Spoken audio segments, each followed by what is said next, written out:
Summer has a funny way of flying by, especially when you're trying to do projects on cars.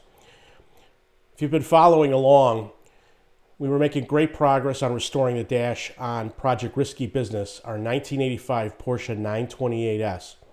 That was through the end of May. But as summer quickly rolled around, we had to prepare the Boxster for what would turn out to be an award-winning concours at the Porsche Club of America's National Parade. That was the middle of June. And then a variety of things with either the Cayenne or the Boxster, if you watch some other videos. And just the normal activities of summer getting in the way. So this morning I realized today marks 40 days until September 28th, 928 day. And there's going to be a drive-to event on that day, not too far from here. So the crunch is on to get the 928 back together and make that run. So this video I'm about to narrate was taken at the end of May. I like to call it days 7, 8, and 9. And this is where I started restoring the main dashboard piece.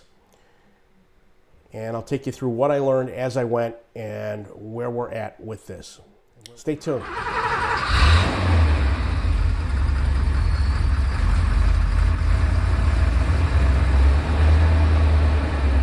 If you've seen past pictures of Project Risky Business's dashboard, you'll see that I originally bought it. It had a plastic cap in it, and as usually is the case with those plastic caps, if they're exposed to heat, they warp and they look just as shitty as having a cracked dashboard.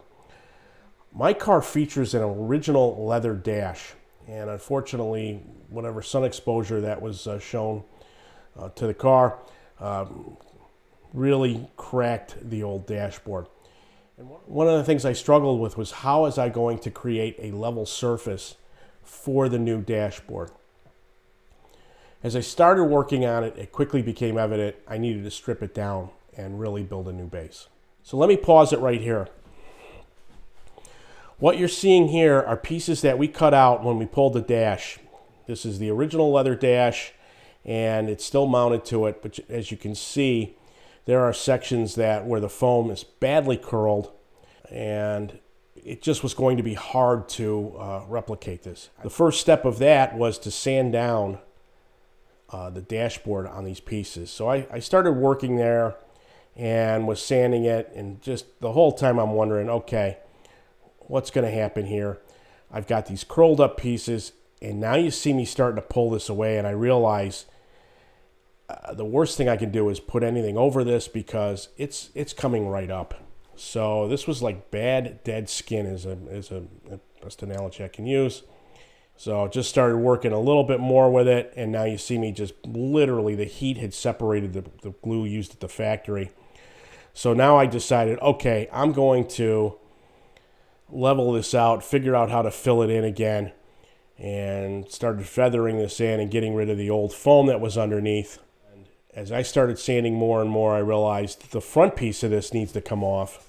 So here you're going to see me sanding. Now that I've pulled the top of the dash, and if you're familiar with these, what happens is it's a bad angle from where I have it positioned, but the dash levels off towards the defroster vents. So I started clearing away all of the material that had curled up and thought, okay, I'm going to leave the original leather on here and make the transition to the horizontal area and with the foam that was provided by Classic9. But as I got more into it, it just was clear to me that that was not going to be a good solution. I probably wasted a fair amount of time just sanding this down when I really shouldn't have.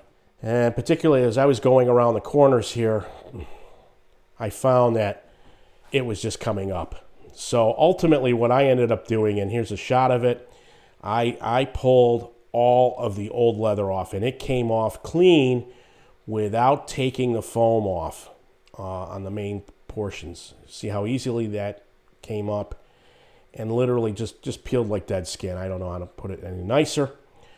And since the foam from the factory was remaining whole, I said, okay, we're just going to skin over that.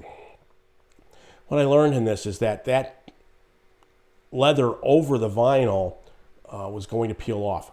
I don't know if that would happen as easily with other people if they just have the vinyl dash, so results may vary, but I got an olive branch on this, and it seemed to work.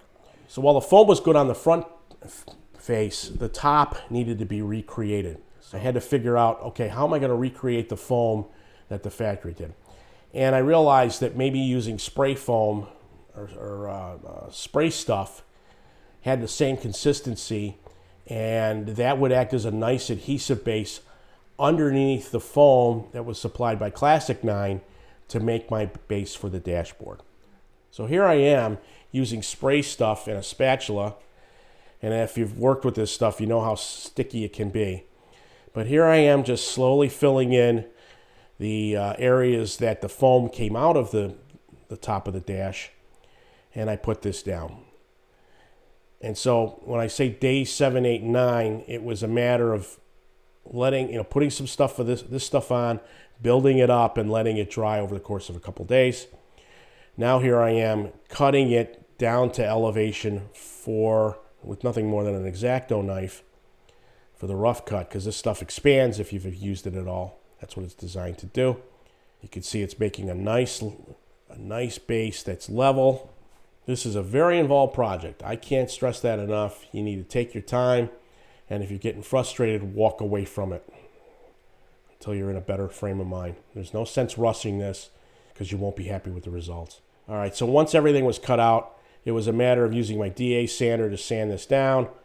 Here I am.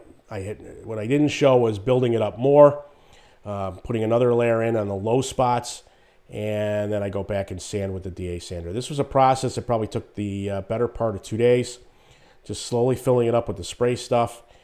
All right, so now you see these voids on here. So while the spray stuff did a great job filling in the bulk of the cavities left behind from removing the old foam on the top of the dash, you'll see in the background there, I used the dash prep and padded dash filler now to fill in these voids that are in the spray stuff to create a nice solid base for the foam supplied by Classic9. Certainly better. So here I am using the prep. I've got a respirator on, and I'm mixing the 2-part epoxy for the dash filler. Here I am. I'm basically using body working tools, and I'm speeding it up, but I'm using this dash filler to go through and fill in the voids on the spray stuff.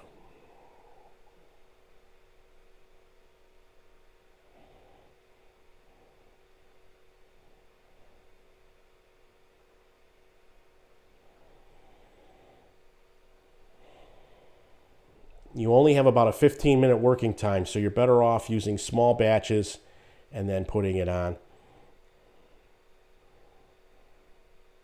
Now after letting that dry, just a few hours actually, because the epoxy sets up, here I am sanding everything back to get a nice smooth edge.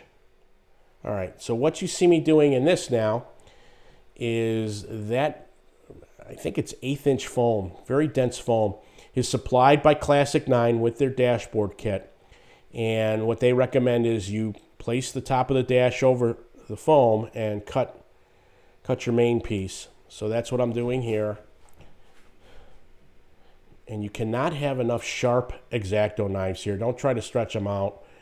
Just, have plenty of blades on hand and always have a clean one. Even you got to change it every minute or so. It's well worth it.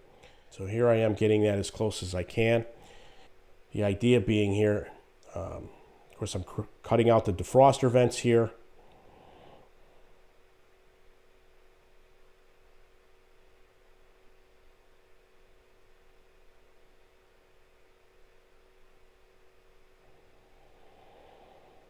And here I am cutting off the back side of the foam,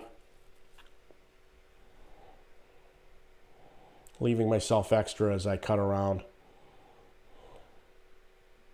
So there's 3 places I marked when it was upside down with a Sharpie marker to match the foam to where it was going to be placed and cut on the dashboard. So those 3 spots are helping me set this up.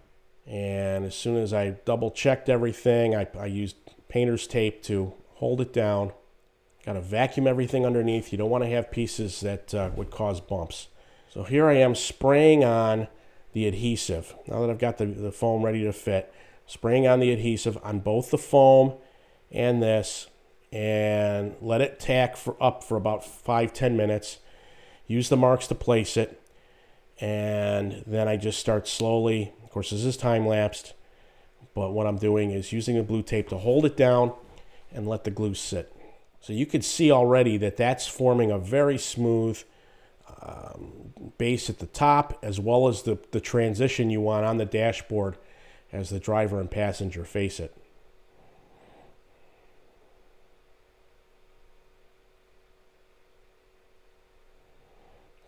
Matter of just working around, working the foam in, making sure it's all done.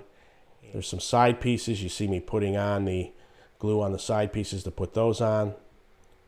Again, you leave about 5 minutes, spray both sides, both the dashboard side and the foam side. Spray those, leave it set for about 5 to 10 minutes, and then you put those pieces on. All right, what I didn't capture when I put the glue on is the feathering of the edges of the dashboard of the foam, because what you want to do is create a nice transition, a smooth transition where the foam edge is to the edge of the dashboard. All right, so here you see the foam is laid down. It's very smooth. I know it might look a little rough, but here you see a rough shot of the vinyl that's going to be put over it. So that's what it took to get the dashboard ready, and that was over the course of about 3 days. I probably could have rushed it down to 2 if needed, but again, I was in no hurry at that point. So in the next video, I'm going to show you all the steps I did to attach the Classic9 vinyl kit to the prepared dashboard. So I appreciate your patience over the last couple of months. I know a lot of you have been chomping at the bit for this. With only 40 days to go until 9/28 day, I'm going to be moving pretty regularly here over the next couple of weeks to allow myself plenty of time to get the 9/28 back up and running with the dashboard in. If you found this video informative, please press the like button. If you haven't done so, please press the subscribe button and the notify bell so that you know every time I'm putting videos up. Things are going to get a little fast and furious here over the next couple of weeks. As I put this video together, we're at 921 subscribers. I really like to get that to 1,000 by 9/28 day. So if you have friends that are interested in this, please tell them, and keep an eye out for the videos. And if you haven't done so already, please check out guyswithrides.com. We have a variety of rides available for auction on there, as well as our every other day blog of Craigslist classifieds that we find nationwide. So thanks for watching. Have a great day, and we'll see you soon. Take care.